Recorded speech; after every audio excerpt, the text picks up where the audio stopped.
Welcome to Love Lies Chronicles. I'd really appreciate your comment. It helps me understand if you enjoyed the story and how I can improve in future ones.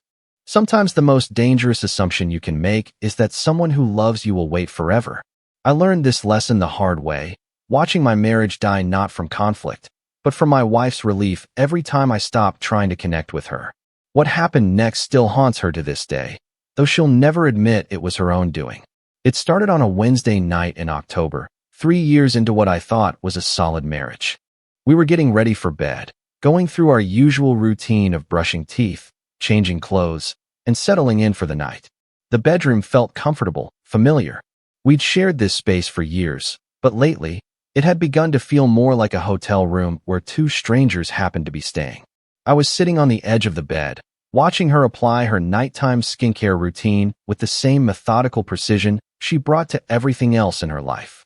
She looked beautiful in the soft lamplight, and for a moment, I felt that familiar pull of attraction, the desire to connect with the woman I'd promised to love for the rest of my life. I reached over to touch her shoulder gently, just a simple gesture of affection. Nothing demanding, nothing pressuring, just the kind of touch that used to be natural between us. The response was immediate and predictable. "Not tonight, honey. I'm just exhausted." But here's what caught my attention. What made this rejection different from all the others? She didn't look sorry. She didn't look tired either. She looked relieved, like she'd successfully avoided something unpleasant. The way you'd look after declining a sales call or getting out of a boring meeting. There was actual relief in her eyes, followed by a subtle relaxation in her shoulders, as if tension had just left her body. That moment of relief on her face made me start paying attention to things I'd been too trusting, too optimistic, or maybe too naive to notice before. We'd been together for 5 years total, married for 3. In the beginning, like most couples who were genuinely attracted to each other, physical intimacy was natural, frequent, something we both looked forward to. It wasn't just about sex, either. We'd hold hands while watching movies, kiss for no reason while cooking dinner, find excuses to touch each other throughout the day. Physical affection was how we spoke to each other when words weren't enough. But somewhere along the way, that language had become foreign to her. Physical intimacy had transformed from something that connected us into something that happened to her rather than something she wanted. The change had been so gradual that I'd adapted to each new normal without really questioning what was happening to our relationship. The decline had been subtle enough that I'd accepted each phase as temporary. First, it went from the easy spontaneity of newlyweds to a few times a week on a sort of informal schedule. Then weekly, usually on Saturday nights after we'd had a good day together. Then every couple of weeks, and even then it felt more like she was checking a box than expressing desire. By the time I realized what was happening, we were down to maybe once a month, and even that felt like I was imposing on her schedule, interrupting her real life with an inconvenient request. The excuses had evolved too, becoming more sophisticated and harder to argue with. Early in our relationship, if she wasn't in the mood, she'd say so directly, and we'd find other ways to connect. Maybe we'd talk for hours, or just hold each other, or find some other way to be close. The rejection never felt like rejection because it came with an alternative form of intimacy. But as time went on, the rejections became more elaborate and more final. Work stress, headaches, stomach problems, early meetings, late nights, fatigue from exercise, fatigue from not exercising enough. There was always something, and increasingly, that something didn't come with any alternative suggestion for connection. The rejections had become walls rather than redirections. What bothered me wasn't the occasional rejection. Life happens, people get tired, stress affects everyone differently. What bothered me was the pattern. And more specifically, what bothered me was that expression of relief I'd started noticing whenever I backed off. It wasn't just that she didn't want intimacy. It was that she seemed genuinely happier when I didn't want it either. Thursday night, I decided to test something. Instead of my usual approach, instead of the gentle touches and subtle suggestions that had become our courtship ritual, I simply got into bed, said goodnight, and rolled to my side. No touching, no hints, no attempt at intimacy. Just straight to sleep, like we were roommates sharing a bed for convenience. The change in her demeanor was immediate and noticeable. She was noticeably more relaxed the entire evening leading up to bedtime. More talkative during dinner, asking about my day, and actually listening to the answers. more animated while we watched TV, laughing at things that normally would get a polite smile, more comfortable as we got ready for bed, humming softly while she brushed her teeth. The absence of any romantic expectation seemed to make her genuinely happier, more like the woman I'd fallen in love with, except for the part where she clearly preferred when I didn't want her. Friday night, I repeated the experiment. Same thing. I kept my distance, made no moves, created no tension around the possibility of physical connection. I treated her like a good friend I happened to share a bed with. Again, she seemed more at ease, more relaxed, more willing to engage in conversation and casual affection. She even initiated a hug while we were making breakfast Saturday morning, something that hadn't happened in months. By Saturday, I was conducting what I realized was probably an unhealthy experiment, but I needed to understand what was happening in my own marriage. I needed to know if what I was observing was real, or if I was projecting my own frustrations onto innocent interactions.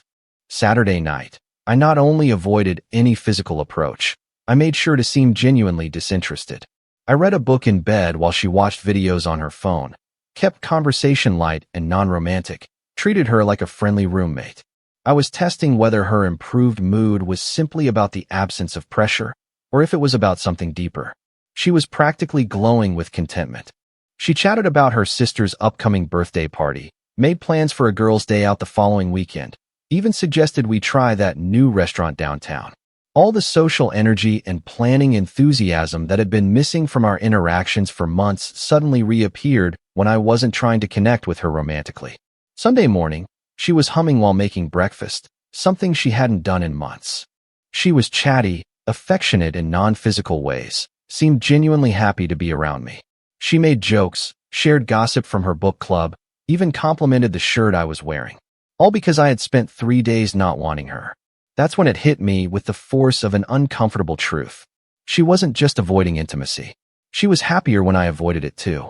Her ideal version of our relationship was one where I didn't desire her at all. I started paying closer attention to her reactions, not in a creepy surveillance way, but with the awareness of a man who was finally seeing his marriage clearly. When I reached for her hand while watching TV, there was a subtle tension, a slight stiffening that suggested my touch was unwelcome. When I hugged her from behind while she was cooking, she went slightly rigid, enduring the contact rather than enjoying it. When I suggested we take a shower together, she found 17 reasons why that wouldn't work, from water pressure to scheduling to suddenly remembering she needed to call her mother. But when I kept my hands to myself, when I maintained emotional distance, when I treated her like a friend rather than a wife, she was relaxed and happy. She'd curl up on the opposite end of the couch, perfectly content with the space between us. She'd chat easily about her day, her plans, her thoughts on everything except our relationship. She was more herself when I wasn't trying to be close to her. The first week of November, I made a decision that probably saved my sanity and definitely changed my life. I stopped initiating anything physical. Completely. No touching beyond the occasional hug, hello, or goodbye. No romantic gestures. No attempts at intimacy.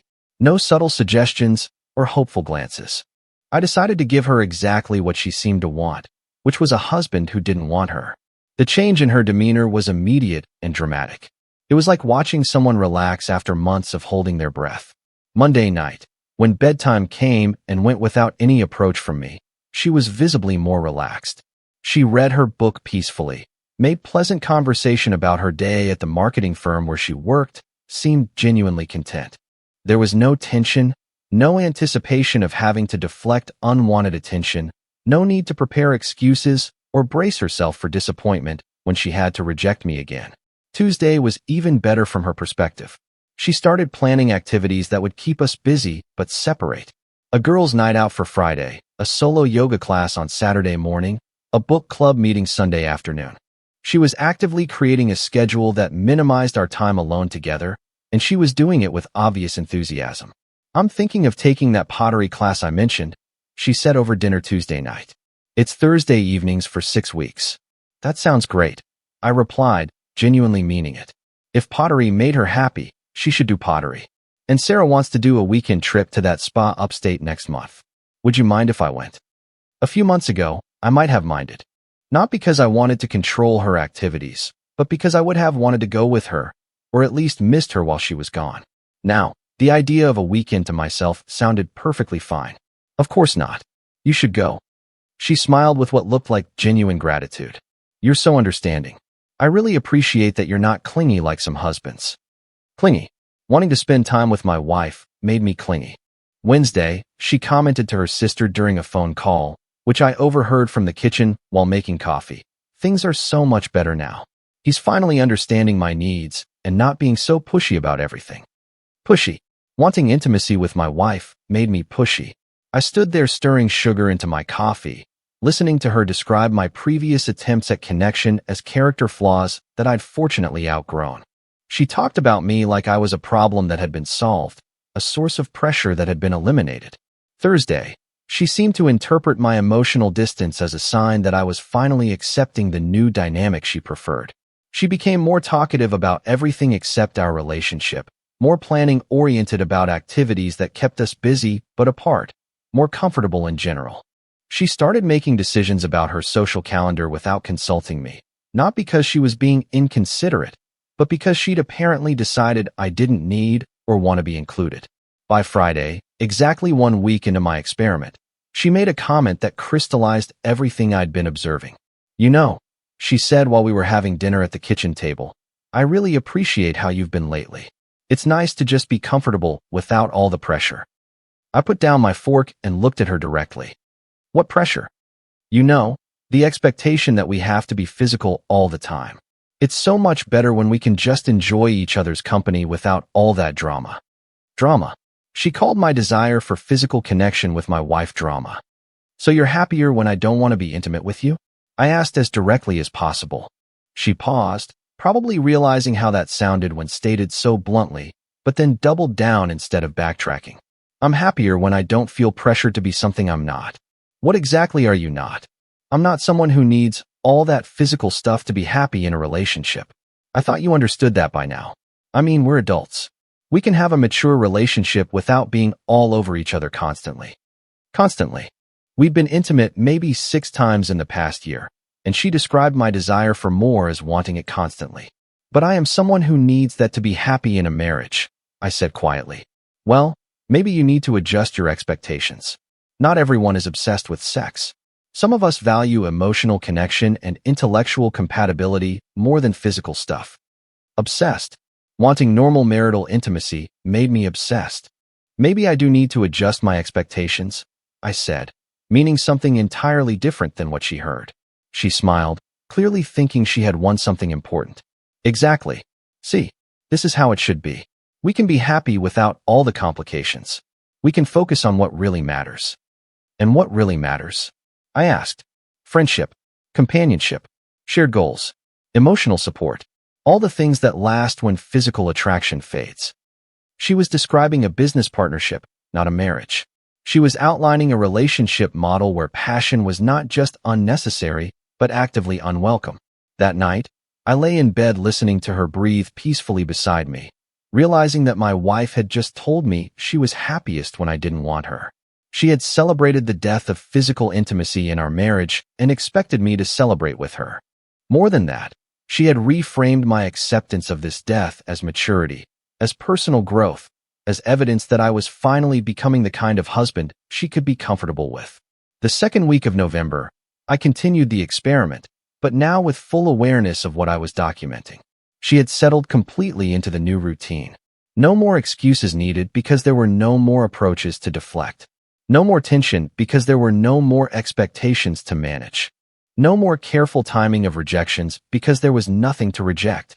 She started talking about me differently to her friends, and I heard fragments of phone conversations that revealed how she'd reframed our relationship. She described me as finally mature enough to understand boundaries and not needy anymore. She had reframed my withdrawal as personal growth rather than recognizing it as emotional distance. He's learned to appreciate what we have instead of always wanting more, I heard her tell her friend Janet during a Saturday morning phone call. It's so refreshing to be with someone who doesn't make everything about physical needs. Physical needs. Like wanting intimacy with your spouse was some kind of character weakness. Monday of the 3rd week, she mentioned during dinner that her friend Sarah's husband still expected romance all the time, and how exhausting that must be for Sarah. She seemed genuinely grateful that I wasn't like other husbands who wanted their wives to want them. She had created a narrative where my desire for her had been a burden, and my loss of that desire was a gift. Tuesday, she planned a weekend trip with her sister for the following month, not asking if I minded, just informing me of her plans. Lisa and I are going to that new spa resort upstate the weekend of December 10th. I already booked it. A few months ago, this would have hurt. Not because I wanted to control her travel, but because the casual assumption that I wouldn't want to be included would have stung. Now, it just confirmed what I already knew. She was actively creating more space between us, apparently under the assumption that I preferred it this way. Wednesday, I decided to test one more thing. During a casual conversation while we were both reading in the living room, I asked her directly, "Are you happy in our marriage?" She looked up from her book with genuine surprise, as if the question itself was strange. "Very happy. Why would you ask that?" "Just curious. Sometimes it's good to check in. Things are so much better now that we're not constantly dealing with all those expectations and tensions. I feel like we can finally just be ourselves." "What if I told you I wasn't happy?" She set down her book and looked at me with what appeared to be genuine confusion. "Why wouldn't you be happy? Everything is so peaceful now. We don't fight. We don't have all that drama. We just enjoy each other's company." "Peaceful for you. What about what I need?" "You're getting what you need. We have a stable relationship without all the drama and pressure. We talk, we laugh, we support each other. Isn't that what marriage should be about?"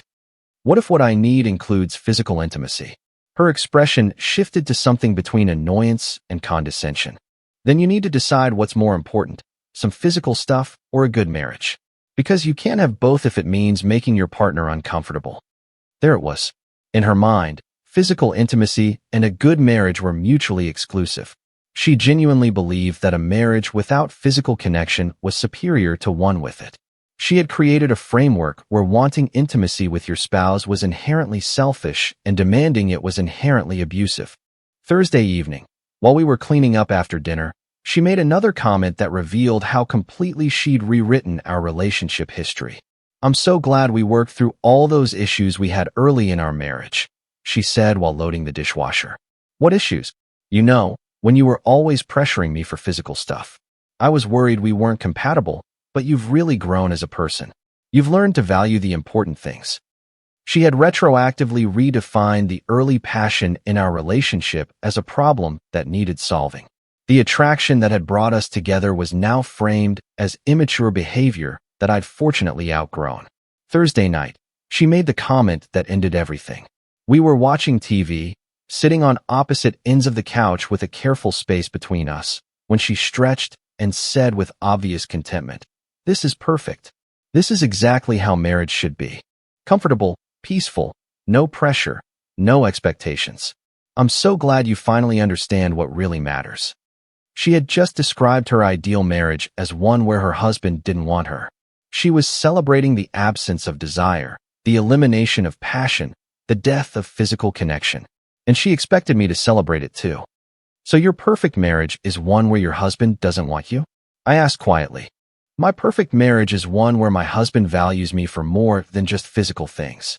Where he respects my boundaries and doesn't make me feel guilty for not being interested in all that stuff." What if he is interested in all that stuff? Then he needs to grow up and learn what love really means. That's when I realized she didn't want a husband. She wanted a roommate who split the bills and didn't bother her with inconvenient needs like desire or passion or physical connection. Friday morning, I made my decision. Not in anger, not in spite, but with the kind of clarity that only comes when you finally stop lying to yourself about what your relationship really is. I waited until the following Tuesday when she had her book club meeting. She left the house at 7 p.m., excited to discuss whatever romance novel they were reading this month. The irony wasn't lost on me that she enjoyed reading about passion and desire in fiction while rejecting it completely in real life. I packed systematically and quietly. Personal clothes, books, electronics, documents, anything that belonged solely to me. Nothing that belonged to both of us. Nothing that would create a legal dispute. I wasn't stealing from her. I was simply removing myself from a situation where my presence was clearly unwanted, where my desires were viewed as character flaws, where my needs were seen as immature demands. I left my wedding ring on the dresser next to her jewelry box, along with my house key. No note, no explanation, no dramatic gesture. She had told me exactly what kind of marriage she wanted. I was simply giving her the opportunity to have it without me. The drive to my brother's house was surreal. 3 years of marriage ending not with a fight or betrayal, but with the quiet recognition that we wanted fundamentally different things from a relationship. She wanted companionship without passion. I wanted a marriage that included both. She called my phone at 9:47 p.m. I didn't answer. She called 6 more times before midnight. I listened to the voicemails the next morning. The first one was confused. "Hey, where are you? Your stuff is gone. This is weird. Call me back." The second was irritated. "This is ridiculous. Whatever you're trying to prove, just come home and we'll talk about it. You can't just disappear like this." The third was angry. "You can't just leave without talking about this. We're married. You don't get to throw a tantrum and run away like a child." The fourth was pleading. "Please call me back. I don't understand what's happening. If I did something wrong, we can talk about it." The fifth was desperate. "I know you're getting these messages. This is insane. You can't just leave without talking about it. We can work this out." The sixth was back to angry. "Fine. Be childish. But you're going to have to come back eventually. You can't just abandon a marriage." The seventh was quiet, uncertain. "I keep thinking about our conversation the other night. Did I say something wrong? I thought we were both happy with how things were going." I never called her back. 2 weeks later, she started showing up at my workplace during lunch, demanding to talk. Security had to escort her out twice before she got the message that I wasn't going to engage. The divorce papers were filed 3 weeks after I left. She contested them, claiming the marriage could be saved with counseling. Her lawyer argued that I had abandoned the marriage without attempting to resolve our differences through proper channels. My lawyer pointed out that a marriage where one spouse celebrates the absence of physical intimacy is a marriage that has already ended. We had attempted to resolve our differences through conversation and compromise. She wanted a passionless relationship, and I wanted a marriage. Those differences were irreconcilable. During the divorce proceedings, she tried to argue that I had suddenly changed and become unreasonably demanding. She claimed that I had been perfectly happy with our arrangement until I decided to throw it all away over sex. The court records show her testimony. He never complained about our relationship. We were happy. Then one day he just decided he wasn't getting enough physical attention and abandoned our marriage. It was completely out of nowhere. Completely out of nowhere. 3 years of gradual rejection, months of clear communication about my needs, weeks of her celebrating my withdrawal, and she characterized my leaving as sudden and unexplained. The divorce was finalized 6 months later. She kept the house, but struggled with the mortgage payments on her single income. I learned from mutual friends that she had expected me to return within days, maybe a week at most. She had genuinely believed that my leaving was a temporary tantrum rather than a permanent decision based on fundamental incompatibility. 6 months after the divorce was final, I ran into her at a coffee shop downtown. She looked tired, older, like someone who hadn't been sleeping well. "We need to talk," she said, sitting down at my table without being invited. "We really don't. I've been thinking about everything that happened. Maybe I was too rigid about some things. Maybe we could try again." "What's changed?" I asked. "I understand now that physical stuff is important to some people. I could try to be more accommodating." Accommodating. She was offering to accommodate my need for intimacy, like it was a quirky preference she could tolerate. "That's not what I wanted," I said quietly. "Then what did you want?" "I wanted a wife who wanted me, not someone who would accommodate me." She stared at me for a long moment. "I did want you, just not in that way." "Then you wanted a friend, not a husband." I left her sitting there, and I've never spoken to her since. A year later, I heard through mutual friends that she was dating but having trouble with relationships. Apparently, most men expected physical intimacy at some point, and she couldn't understand why modern dating was so pressure-filled and demanding. She started posting on social media about the unrealistic expectations men have in relationships, the toxic nature of physical desire, and how rare it was to find someone who valued emotional connection over base physical needs. She had learned nothing from our marriage except that men who wanted intimacy were the problem. 2 years later, I was in a relationship with someone who understood that physical intimacy isn't pressure or expectation, but expression. Someone who viewed desire as a gift rather than an imposition. Someone who wanted to be wanted and who wanted me in return. The difference was startling. I had forgotten what it felt like to be with someone who lit up when I touched her, who initiated contact as often as I did, who viewed physical connection as an essential part of emotional intimacy rather than an unfortunate obligation. I had forgotten what it felt like to be desired rather than tolerated. Emma, my current partner, actually thanks me when I kiss her unexpectedly. She pulls me closer instead of going rigid. She suggests intimacy as often as I do. She treats physical connection like a gift we give each other rather than a favor she grants me. I can't imagine being married to someone who didn't want me, she said one night when I told her about my previous marriage. How lonely that must have been. Lonely. That was exactly what it had been. Lonely in the most profound way possible, lying next to someone who was happier when you didn't want them. Meanwhile, my ex-wife continued posting about her dating struggles, about how hard it was to find mature men who didn't make relationships all about sex, about how society had warped people's understanding of real love. 3 years after our divorce, I learned through a former colleague that she was seeing a therapist who had suggested that her issues with physical intimacy might stem from deeper problems with emotional connection. Apparently, the therapist had pointed out that rejecting physical affection often indicates an inability to be vulnerable in relationships.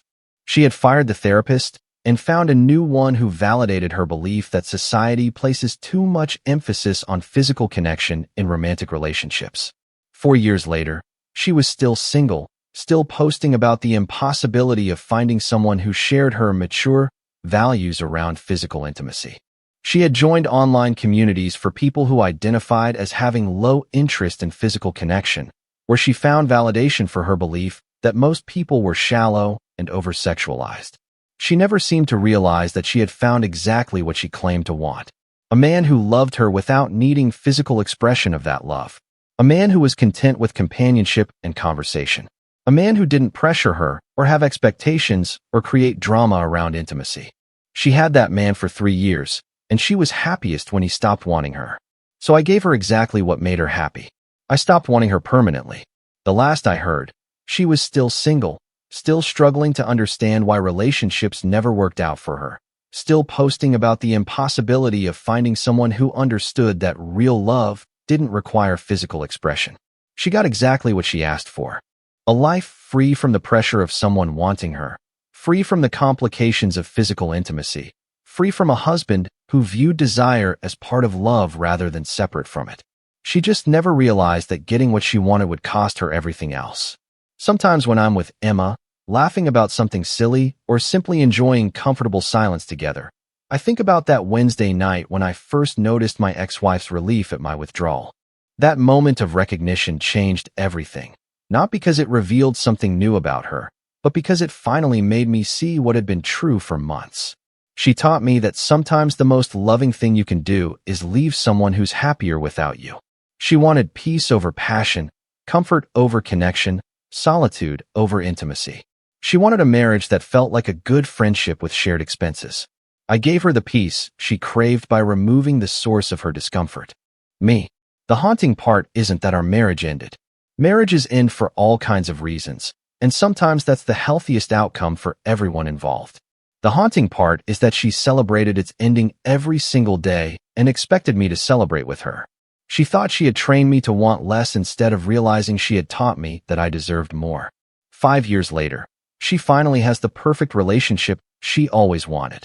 No pressure, no expectations, no drama, no demands for physical connection. She's completely alone, and based on her social media presence and the reports from mutual friends, she still doesn't understand why. The most haunting part of all is that she still tells people I left out of nowhere for no reason. She genuinely believes that a marriage where the wife celebrates her husband's lack of desire is a good marriage that was destroyed by his unreasonable expectations. She got exactly what she asked for, and she's been haunted by the consequences ever since. Dear listeners, please share your thoughts in the comments, and do not forget to like, share, and subscribe to the channel.